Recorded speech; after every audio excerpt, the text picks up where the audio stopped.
Hello and welcome to success Mantra. तो स्वागत है एक बार फिर से आप सभी का अपने यूट्यूब चैनल पे।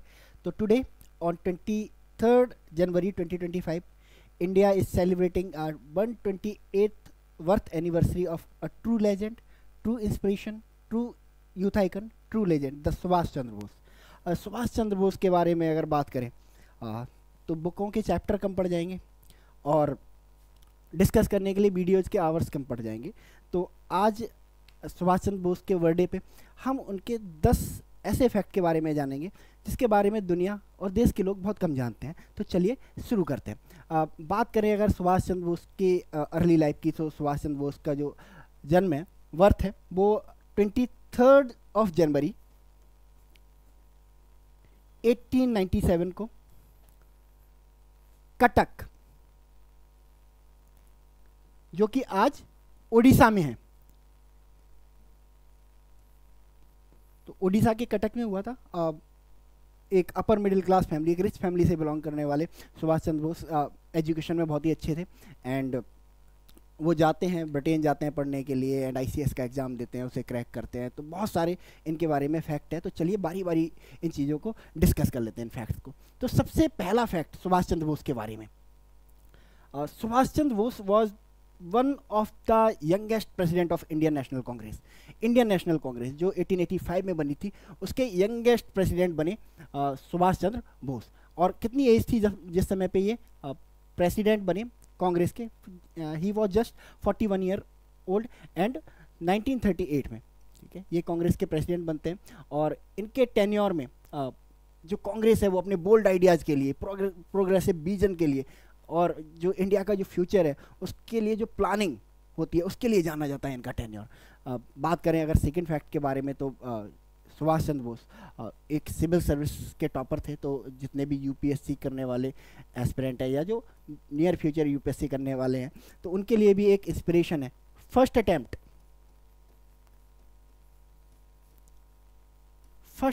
में 4th रैंक इन्होंने इंडियन सिविल सर्विस में, जिसे आज आईएएस बोला जाता है, उसमें सिक्योर की। और मोस्ट प्रोबेबली उस समय पे सबसे कम उम्र में सिविल सर्विस क्रैक करने वाले भी पर्सन ये थे, ठीक है। 1920 में इन्होंने ये एग्ज़ाम क्रैक किया और सिर्फ 1 या 1.5 साल सर्व करने के बाद इन्होंने डिसाइड किया कि चलो अब टाइम आ गया कि इंडिया के फ्रीडम स्ट्रगल में कंट्रीब्यूट किया जाए। और ये जॉब से रिजाइन कर देते हैं, प्रेस्टिजियस पोस्ट से रिजाइन कर देते हैं और जो इंडिया का फ्रीडम स्ट्रगल है उससे जुड़ जाते हैं। अगर बात करी जाए नेताजी सुभाष चंद्र बोस की लैंग्वेज स्किल के बारे में, तो नेताजी सुभाष चंद्र बोस बहुत सारी लैंग्वेज में महारत रखते थे, जिनमें German, English, Hindi and Japanese, और कुछ लोग ऐसा मानते हैं कि फ्रेंच भी बहुत अच्छे से बोल लेते थे ये। तो बहुत सारी लैंग्वेजेज इनको आती थी, ठीक है।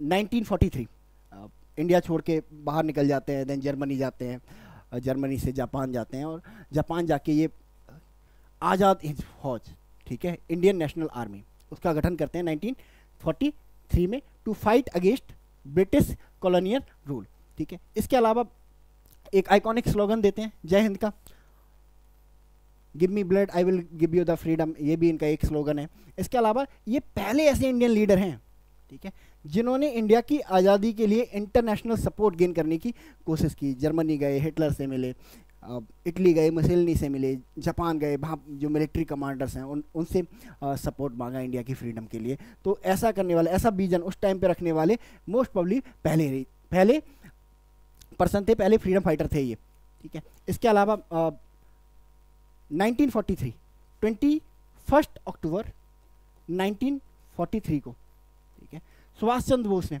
एक प्रोविजनल गवर्नमेंट बनाई।